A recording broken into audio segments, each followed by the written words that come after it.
I found him! I finally found him! He's the guy who started Wikipedia, and I am in his house. Hi Nas Daily, welcome to my house. My name is Jimmy Wales.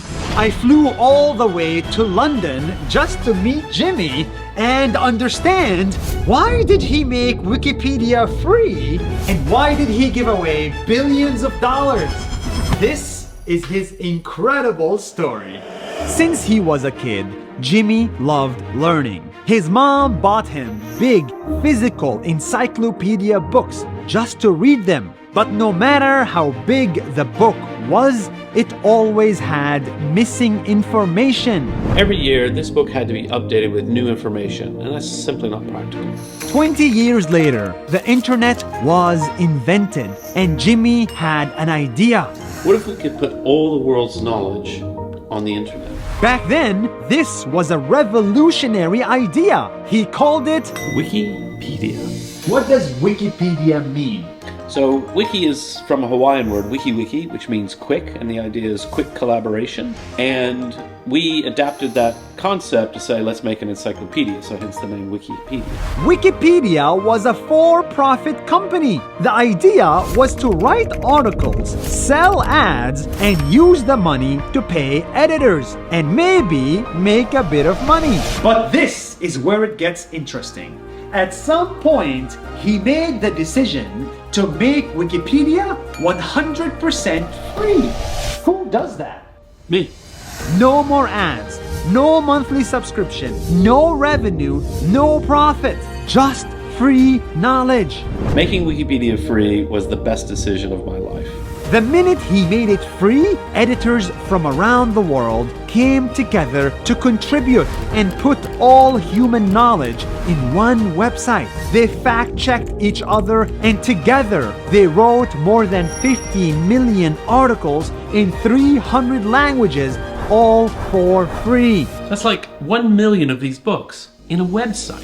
If he charged $10 a month for Wikipedia, a kid in Mexico can't afford it. If he put ads, every article will have 20 companies trying to sell you something. But he didn't do that. Wikipedia is 100% funded by donations, largely small donations. Fewer than 1% of the users donate, but that's enough. Wikipedia became the 6th largest website in the world, worth billions of dollars. Jimmy could have been a billionaire, but he gave all of that away. You know, I live here in London. The number of bankers in this town who make far more money than I ever will is enormous, and their lives must be incredibly boring. But I get to go anywhere in the world. I meet world leaders. I do whatever I like. It's fantastic. Every single person watching this video has used Wikipedia. From a kid in Malaysia to a retired soldier in Wisconsin, Nas Daily exists because of Wikipedia. The world changed because of Wikipedia. We owe so much to Wikipedia. And the person that started all of this is just a simple guy living in London called Jimmy.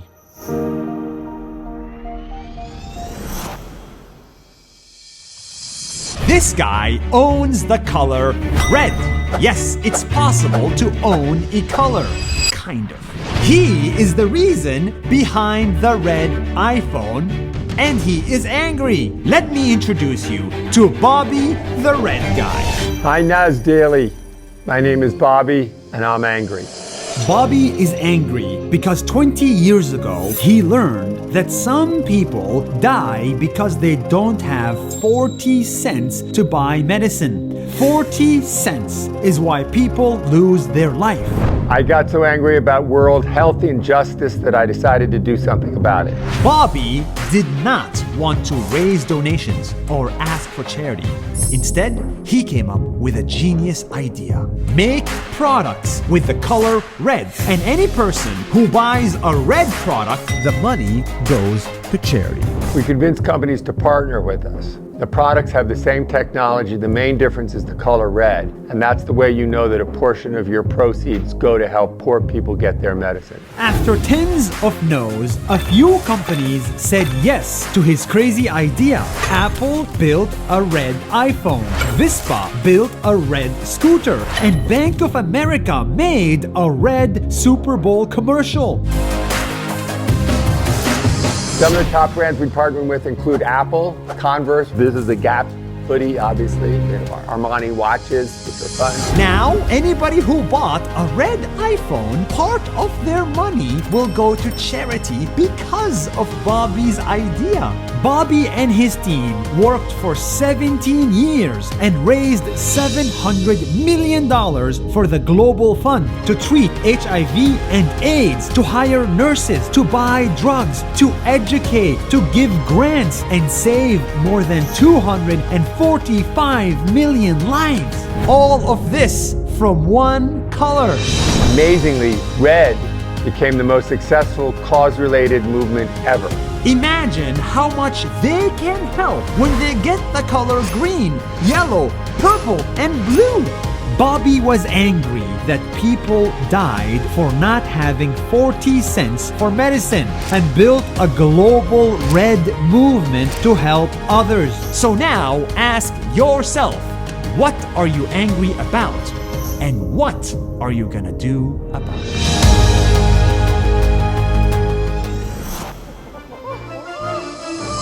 This woman has studied animals for 60 years, and she can speak like them. Hello, Nurse Daily. I'm Jane Goodall.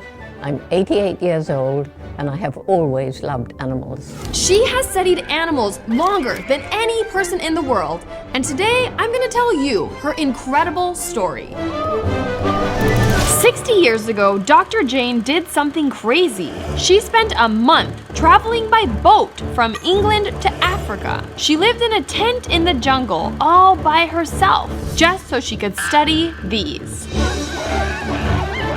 Chimpanzees are our closest relatives, and so finding out about them helps us understand human evolution. She discovered that humans and chimpanzees are very similar. They cry, fight, hug, and kiss just like humans. They use tools, and they even have their own language.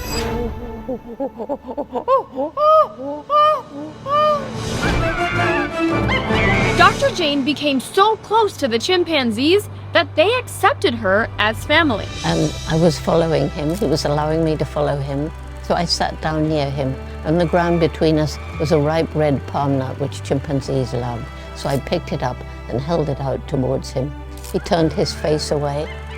I moved my hand closer. He turned, he looked directly into my eyes. He reached out, didn't want the nut, dropped it, very gently squeezed my fingers, which is how chimpanzees reassure each other. So in that moment, we understood each other perfectly. Nearly 40 years after she first went to the forest, science finally discovered that human DNA and chimpanzee DNA were nearly identical. Yes, 99% of our DNA is the same as chimpanzees. Dr. Jane won tons of awards for her discoveries, until one day she saw a big problem. The chimpanzees were dying. The chimpanzee population went from 1 million to just 300,000. The chimps' forest homes were being destroyed. Chimpanzees were being stolen and sold as pets, and they were being locked up in cages for medical testing. This broke her heart, so she left the forest to become an activist. She started 2 foundations that are now saving chimpanzees, protecting forests, and teaching youth about how to protect animals, people, and the environment. In 7 African countries, chimps are living who would not have been there if we hadn't arrived. And in order for this to be successful in the long run, we have to work with the young people. Dr. Jane is incredible.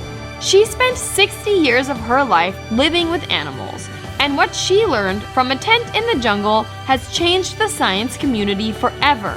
And this is her message to the world. Every individual matters, has a role to play, and that every individual makes an impact every day. So if we choose wisely, then we're really working together to make a better world for the future. There's not much difference between humans and animals. So if we care so much about humankind, why not care about animals too? This mother raised 65 kids, and she is just 36 years old. Who is she, and how is this even possible? For the first time ever, I am proud to present the incredible story of Maggie. Hi, Nass Daily. My name is Maggie Doyne. When Maggie was just 18, she was backpacking through Nepal when this happened. I saw a young girl by a river who should have been in school, but instead of reading books, she was breaking rocks to earn a living. In Nepal, breaking rocks is a way to earn extra money, and this broke Maggie's heart. So she decided to do something about it. I called my parents and asked them to send me all of the money that I had in my savings. It was money I had earned from babysitting, and then I paid for her to go to school. Her money put one kid in school, but that was not enough. Soon she realized kids need school and a home.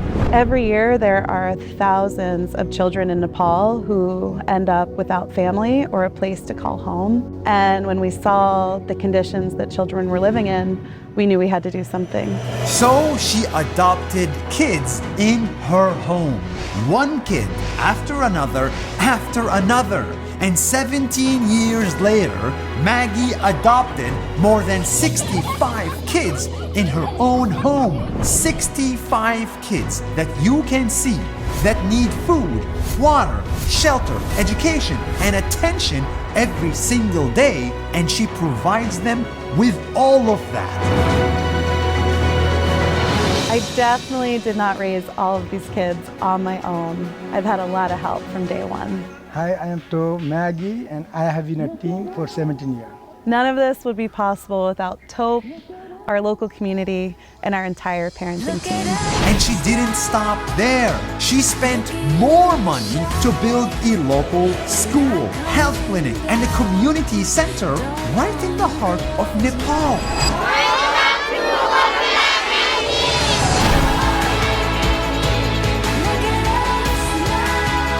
Her work energized everyone around her. Aunties and uncles and neighbors all came to help. Pity is not the answer. Investment is. Investment in time, investment in energy, investment in communities, and in people. Maggie could have just donated a bunch of money, took a bunch of selfies, put them on social media, and moved on. But she didn't. What started off as a backpacking trip is now a full foundation called Blink Now that touched more than 50,000 lives. People like Maggie are the reason humanity is beautiful.